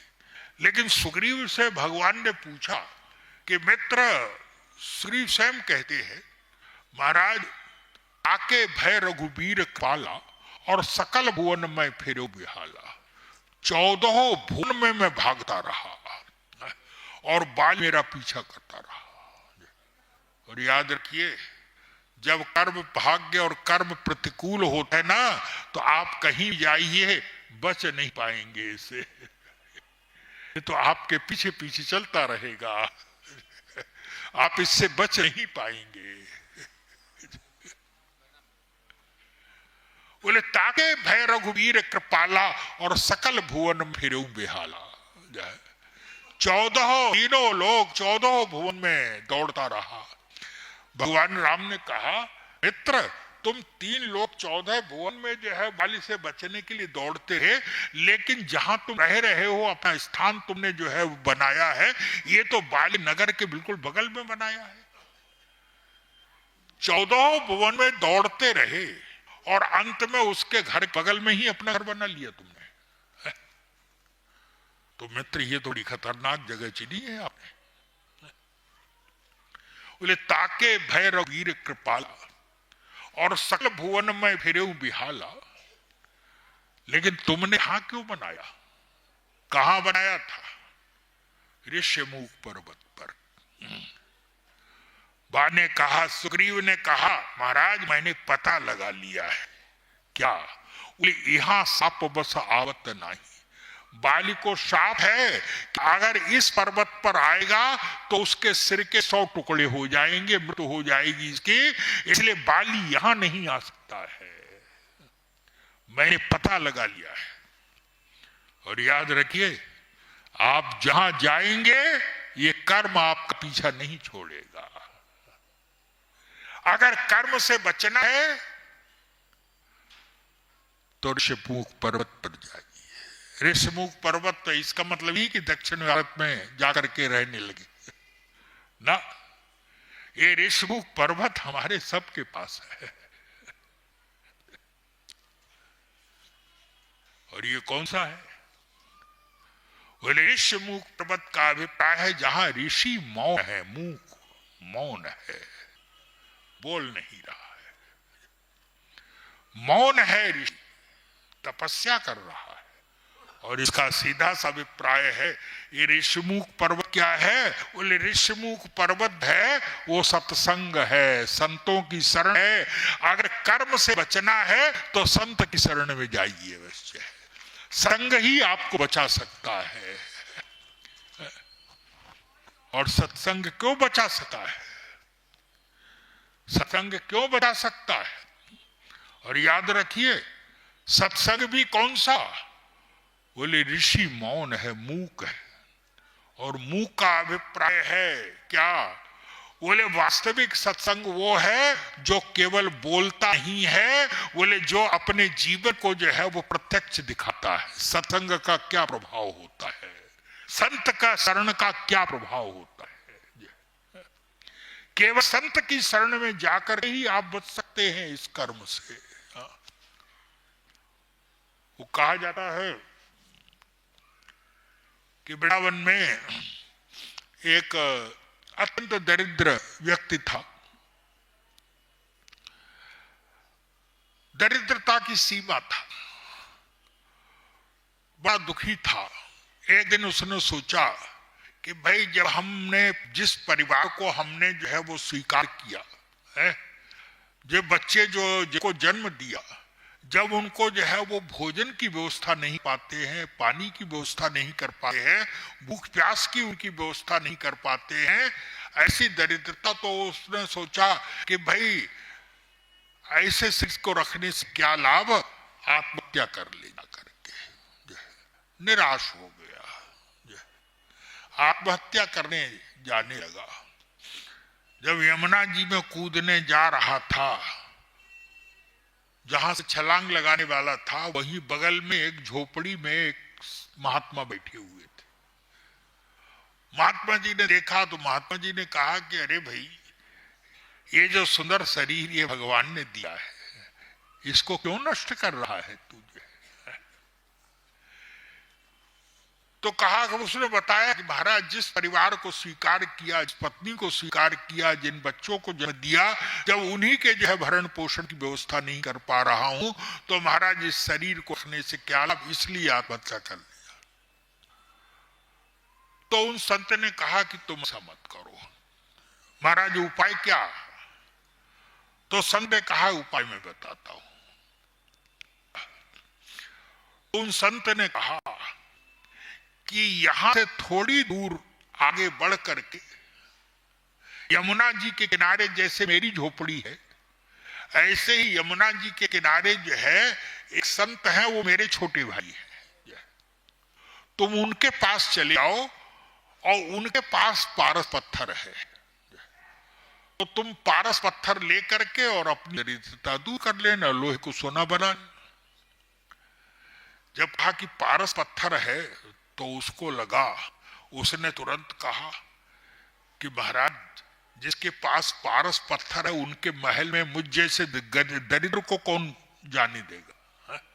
अरे भाई जिसके पास पारस पत्थर है वो तो जो है वो महल में रहेगा। तो कहा महल में नहीं रहते हैं, तब मेरी तरह झोपड़ी में रहते हैं। तो उसको ये तो विश्वास नहीं हुआ, वो लगा कि ये संत भी मेरी हंसी उड़ा रहे हैं। क्यों? अरे दरिद्र तो कमजोर व्यक्ति की तो सभी हंसी उड़ा सकते हैं, ये संत भी हंसी उड़ा रहे हैं। तो उसने सोचा कोई बात नहीं, मरना तो है ही है, आधा घंटे बाद मर लेंगे, इनकी भी बात बताया। पहुंच गया वहां पर और जैसा जैसा बताया था झोपड़ी में लंगोटी लगाए बैठे हुए होंगे और वो वैसा का वैसे ही एक महात्मा दिखाई पड़े। तो पूछ दिया जो नाम बताया था उन महात्मा जी ने कि इस नाम के महात्मा कहाँ मिलेंगे? तो उन्होंने कहा कि मेरा ही नाम है, आप बताइए क्या क्या। तो कहा कि आपका अगर नाम है तो बड़े भाई का नाम बताया कि उन्होंने मुझे भेजा है। किस लिए भेजा है आप बताइए? तो कहा कि सुना है कि आपके पास पारस पत्थर है। हाँ है, हमारे पास पारस पत्थर। तो तुरंत उसने कहा कि जहां पारस पत्थर रखा हुआ है उसकी उस तिजोरी की चाबी दीजिए मुझे। अरे पारस पत्थर रखेगा तो तिजोरी में ही रखेगा। तो संत ने कहा तिजोरी में नहीं है। तब बोले वो सामने जो है कूड़े का ढेर दिखाई पड़ रहा है ना, उसमें पड़ा हुआ है। तो उसे ये भी विश्वास नहीं है जिसको पारस पत्थर होगा वो तिजोरी में रखेगा कि वो जो है वो कूड़े में डाल के रखेगा। खैर उसने सोचा कोई बात नहीं, 10 मिनट और जिंदा रह ले लेते हैं। कूड़े के पास गया, एक पत्थर दिखाई पड़ा। महात्मा जी ने कहा यही है। तो परीक्षा लेने के लिए लोहा हाथ में लेके गया था और जैसे ही लोहे का स्पर्श कराया नाचने लगा वो तो है? लोहा सोना हो गया है? उठने लगा जो है। महात्मा जी नाम किया, महाराज ये पारस पत्थर जो है महाराज इसको जो है वो उस दिन के लिए मैं ले जाऊं अपने घर। महात्मा जी ने कहा कुछ दिन के लिए नहीं, तू जीवन भर के लिए ले जा। घर लेके चलने लगा, हुआ उछल रहा था, पारस पत्थर मिल गया। लेकिन याद रखिए क्या बोले, संत का दर्शन हुआ था, संत का दर्शन किया था, बुद्धि शुद्ध हो गई। संत के दर्शन से क्या मिलता है? तुलसीदास जी कहते हैं बोले संत दर्शन में पातक रही। अनंत जन्मों के जो पाप जो है वो संत के दर्शन से ही नष्ट हो जाते हैं, कुछ करने की आवश्यकता नहीं है। पुण्य पुंज बिनु मिलहि संता, जब जीवन का अनंत जो है पुण्य हमारा उदित होता है तभी जो है वो मिलते हैं। संत का दर्शन किया था, बुद्धि शुद्ध हो गई। लौट रहा था तो ना रहा था उसको सी अचानक संत के दर्शन का प्रभाव और तुरंत बुद्धि विवेक जागृत हो गया और सोचने लगा अरे जिस पारस पत्थर को पाकर के मैं जो है वो अपने को संभाल नहीं पा रहा, इतना पगला गया हूं मैं।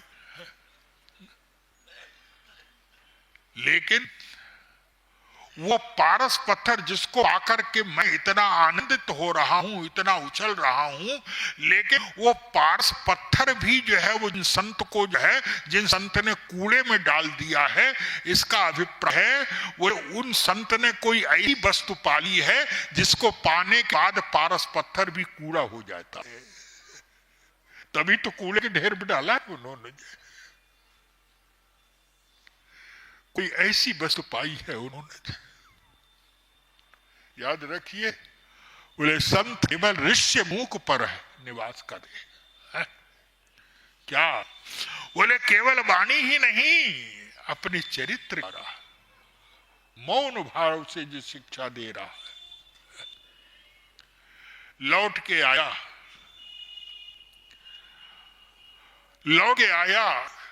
संत के चरणों में गिर गया और कहा महाराज मुझे तो वो वस्तु चाहिए जिसको पाने के बाद जो है पारस ही जो है कूड़ा दिखाई देने लगता है, पारस भी कूड़ा हो जाता है, मुझे वो वस्तु चाहिए, पास नहीं चाहिए। उन संत ने कहा अगर वो वस्तु पाना चाहता है तो इस पारस को जो है वो गंगा जी में फेंक के आ। और वो पारस क्या है? याद रखिए, भगवान की भक्ति ही पारस है। और वो भगवान की भक्ति मिलती है, वो संतों के द्वारा भगवान की भक्ति प्राप्त होती है। बोले भगति तात अनुपम सकूला, और मिलई जो संत हो ही अनुकूला। जब संत हमारे जीवन में अनुकूल होता है तो संत जो है, याद रखिए क्या बोले, संत जो है भगवान से परिचय कराता है। और भगवान से परिचय जो है वो संत भगवान से परिचय कराता है। और भगवान से होने के पश्चात ही तो जो है पारस भी कूड़ा हो जाया करता है। भगवान कौन है? वो व्यक्ति रो रहा है दरिद्रता के द्वारा या अपने कर्मों के द्वारा रो रहा है। हमारा कर्म ऐसा है इसलिए रो रहा है। लेकिन संत बोले संत कर्मों को दोष नहीं देता है। क्यों? बोले उसका परिचय संत क्या करता है? बोले संत जो है भगवान से परिचय कराता है हमारा। और भगवान कौन है? बोले भगवान मंगल भवन अमंगल हारी, मंगल के भवन है। तो जो मंगल के भवन से संत ही जो है, मंगल के भवन से जो आनंद सिंधु सुख राशि। भगवान कौन है? बोले आनंद के समुद्र है। आनंद के समुद्र संत, बोले हमारा परिचय आनंद के समुद्र ईश्वर से हमारा परिचय कराता है। और जो ईश्वर से हमारा परिचय करा है, याद रखिए, उस संत को पाने के बाद ये कर्म रूपी कितना भी जो है महान क्यों ना हो, लेकिन ये सब जो है वो केवल और केवल जो है कूड़ा हो जाया करते हैं।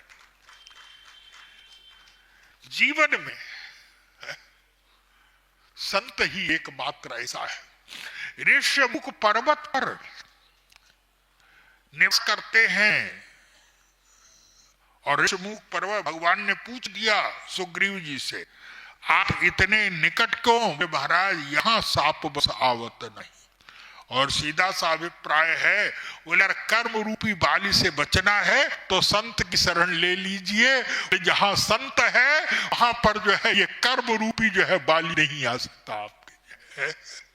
कर्म रूपी नहीं वो, बोले वहां पर तो केवल जो है वो भगवान का शासन चलेगा है। जो भगवान की शरण में जब आप पहुंच गए तो ये कर्म से आप विरत हो जाते हैं। कर्म की गति समाप्त हो जाती है पूरी तरह से।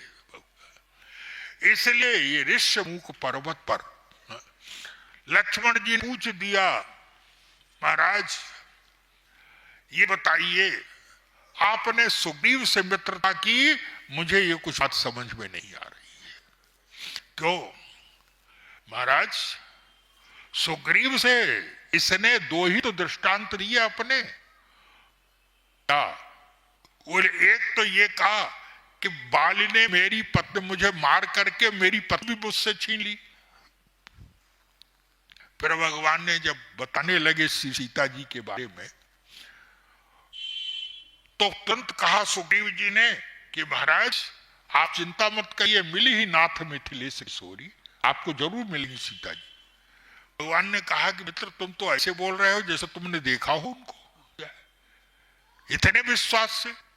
सुग्रीव ने कहा कि हाँ हाँ महाराज मैंने देखा है। भगवान थोड़ी आशा लगी जाए, मैंने देखा है। कब देखा? तो आप लोग रामायण में भी पढ़ते हैं कि जब श्री सीता जी जा रही है, रावण जो है अपहरण करके ले जा रहा है, उस समय श्री सीता जी ने देखा कि बंदर लोग बैठे, कुछ बंदर बैठे हुए हैं पर्वत पर जो है, तो उन बंदरों को देख करके, वो सुग्रीव इत्यादि ही थे वो लोग जो है, उनको देख करके और अपने आभूषण श्री सीता जी ने गिरा दिए थे। गिरि पर बैठे कपिन निहारी, हरि नाम दीन पटडारी, अपना वस्त्र गिरा दिया था श्री सीता जी ने। भाव ये था कि प्रभु जब खोजते खोजते आएंगे और इनके पास अगर पहुंच गए तो प्रभु को एक मार्ग मिलेगा मेरे पास पहुंचने का। बोले कई हरि नाम दीन पटडारी। सुग्रीव जी ने कहा कि महाराज मैंने देखा है। कब देखा है? बोले राज मंत्रियों के साथ मैं यहां पर बैठा हुआ था एक दिन, और मंत्रियों के साथ जब मैं यहां पर बैठा था, मैंने देखा आकाश मार्ग से एक देवी को जो है वो कोई राक्षस अपहरण बलात् लिए चला जा रहा है। वो देवी रुदन कर रही हैं, और उस समय जो है उन्होंने हमें देख करके वस्त्र नीचे गिरा दिया। भगवान ने कहा कि उसका आपने क्या किया? बोले महाराज वो वस्त्र मैंने संभाल के रखा है। और जैसे ही वो वस्त्र दिया, भगवान श्री राम ने हृदय से लगा करके जो है रुदन करने लगे उस वस्त्र को हृदय से लगा करके। लक्ष्मण जी ने कहा कि महाराज इससे मित्रता मेरी समझ में नहीं आई। क्यों? बोले इसने ही दृष्टांत दिए। एक में अपनी पत्नी की रक्षा नहीं कर सका, बाले ने मार के पत्नी छीन ली है, भाग खड़ा हुआ, अपनी पत्नी की रक्षा नहीं किया। और दूसरे जब इसने देखा है कि राक्षस लिए जा रहा है सीता जी को, तो ये अकेला नहीं है, कह भी रहा है क्या? बोले मंत्री सहित यहाँ एक बारा बैठ रहे मैं करत विचारा। मैं अपने मंत्रियों के साथ बैठा हुआ बातचीत कर रहा था, इसका अभिप्राय अकेला नहीं था ये। और अगर इसने भी चुनौती दे दी होती है, लेकिन महाराज श्री सीता जी को जाने दिया। इसने रावण से, इसने राक्षस से बचाने की चेष्टा नहीं की। दो ही इसके दृष्टांत मुझे तो ये किसी काम का नहीं लगता है। क्यों? बोले एक में अपनी पत्नी की रक्षा नहीं कर सका, और दूसरे में दूसरे की पत्नी रक्षा नहीं कर सका। अरे कम से कम है वो नहीं जीत पाता, लेकिन चुनौती तो दे सकता था है? अरे कहां पर जो है वो गीध राजरायु है क्या? बोले वृद्ध शरीर है, लेकिन वृद्ध शरीर के होते हुए भी जो है उन्होंने रावण को चुनौती दी। और जब तक शरीर मर गए हैं, लेकिन जब तक शरीर में जो है प्राण था, तब तक जो है वो सीता जी को ले नहीं जा सका है। चुनौती तो दे दी उन्होंने है। और ये क्या अकेला नहीं था? तुम्हारा मेरी तो समझ में नहीं आ रहा है कुछ। भगवान राम ने तुरंत कहा, याद रखिए क्या? बोले आप जो है वो सामने वाले को अपने जैसा ही मत समझिए। बोले उसको बनाना, ये देखना, ये आपका काम है। भगवान राम का अभिप्राय है क्या?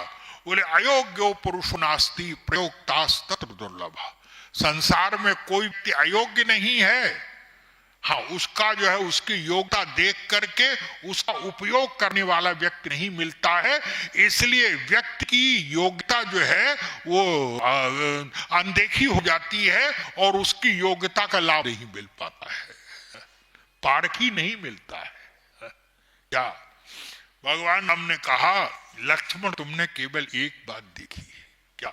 लक्ष्मण जी ने कहा कि महाराज मेरे आदर्श तो गीत जटायु है? जब तक शरीर में प्राण था तब तक जो है रावण को ले नहीं जाने दिया, चुनौती दे दी। मर गए वो अलग बात है जो है? लेकिन जो हमारे पास है वो तो उन्होंने किया।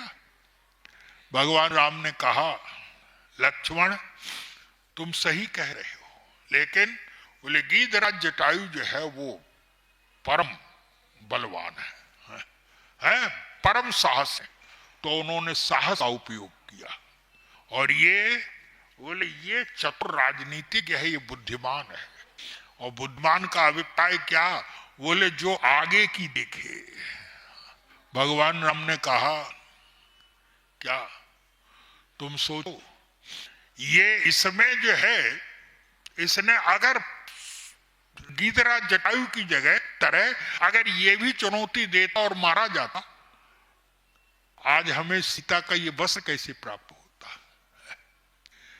ये बुद्धिमान है और इसने सोचा होगा कि नहीं, पहले जो इसका वस्त्र का जो अधिकारी है, पहले उसको जो उस तक वस्त्र पहुंचाएंगे, उसके पश्चात जो है क्या नीति बनेगी। इसने जो है बुद्धिमान है और ये राजनीतिज्ञ है, इसने बड़ी बुद्धिमत्ता से काम किया है। भगवान लक्ष्मण जी ने कहा कि महाराज, अब ऐसी बुद्धिमत्ता तो आप ही समझ सकते हैं, मेरी बुद्धि में तो नहीं आ रही है ये। भगवान राम ने कहा, तुमने इतने बाली से तीनों लोग 14 भुवन में दौड़ते रहे और इतने निकट। भगवान राम से कहा कि महाराज, मैंने पता लगा लिया है यहां आता नहीं है बाली, इसे यहां पर, लेकिन फिर भी मन में डर रहता है कि खुद नहीं आ सकता, दूसरे को तो भेज सकता है। तदपि भीतर रहूं न माही। भगवान राम ने कहा, लक्ष्मण तुमने देखा क्या, मैं तो इसकी बुद्धिमत्ता पे बलिहारी, क्या विशेषता है? लक्ष्मण जी से भगवान राम ने कहा कि तीनों लोग 14 भुवन में ये भागता रहा और बाली इसका पीछा करता रहा। बाली पीछा करता रहा और ये भागता रहा, तुमने देखा इसकी योग्यता क्या? क्या? तो सीधा भगवान राम ने कहा, लक्ष्मण, अगर बाली और सुग्रीव में कुश्ती कराई जाए तो उसमें तो बाली ही जीतेगा, लेकिन अगर दोनों अगर दौड़ कराई जाएगी तो इसमें तो यही बाजी मांगा। क्यों? बोले बाली पकड़ नहीं पाया इसको, जो है पीछे पीछे दौड़ता रहा, पकड़ नहीं पाया। तो हम बोले जो योग्यता व्यक्ति में है, बोले उसकी वो योग्यता रखिए पहले, जो है इसे क्या काम लिया जा सकता है। और इसने जो है वो स्थान का पता ला लिया कि सब जगह, बोले 14 तीनों लोग 14 भुवन में इसी स्थान पर बाली नहीं आ सकता। एक तो दौड़ने की कला में निपुण है, चलने की कला में निपुण है, और दूसरा स्थान खोजने की कला में निपुण है। भगवान राम ने कहा, लक्ष्मण, सीता की खोज के लिए हमें ऐसा ही तो व्यक्ति चाहिए। क्या? बोले जो चलने की कला में कुशल हो और जो स्थान का पता लगाने की खोजने की कला में कुशल हो, और ये दोनों विशेषताएं इसके पास है, इसलिए इसके द्वारा ही सीता का पता चलेगा। जो है हमें याद रखिए, बोले दूसरे में दोष हम देखना चाहें और समाज में, बोले चाहे परिवार हो, समाज हो, चाहे अपने हो, चाहे पराये हो, लेकिन याद रखे, बोले वही व्यक्ति सफल हो सकता है और वही व्यक्ति साधारण से साधारण व्यक्ति का उपयोग कर सकता है जो गुण देखना जानेगा। केवल बुराई देख करके ही जो है वो बुराई ही देख करके, अवगुण देख करके ही उसको फेल करते चले जाएं, उसको जो है वो निकालते चले, उससे काम नहीं चलेगा। अरे काम तो तब चलेगा, बोले सामने वाले की योग्यता परखिए और उसकी योग्यता परख के वैसा जो है उससे कार्य लिया जाए। याद रखिए, इसीलिए महर्षि जनक भी कोई निर्णय नहीं कर पा रहे हैं, इसलिए जनक जी बोलते नहीं हैं, और बोले तब जनक जी जिस समय गुरु वशिष्ठ ने कहा, राजन अब तो आपके द्वारा ही समस्या का समाधान होगा जो है। जब सामने वाले की, याद रखिए, सामने वाले को हमारी आवश्यकता है कि नहीं है? सामने वाला चाहता है कि नहीं चाहता है? जब सामने वाला ना चाहे, इसलिए जनक जी महाराज है बोले अयोध्या में जो है नहीं, बोले अयोध्या का समाचार मिलने के पश्चात भी कोई भी प्रतिक्रिया नहीं दी जनक जी ने। चित्रकूट में करके जो है वो वार्तालाप करते हैं। चित्रकूट में और अंत में आप देखेंगे जो समस्या का समाधान हुआ है वो जनक जी द्वारा ही दिया गया है। अंत में जनक जी ने ही जो है उस समस्या का समाधान किया। आगे की चर्चा जो है वो पुनः कल करेंगे। आज इतना ही। बोलिए सियावर रामचंद्र भगवान की, उमापति महादेव की, पवन सुत हनुमान की, भक्तवत्सल भगवान की, गंगा मैया की, सदगुरुदेव भगवान की जय।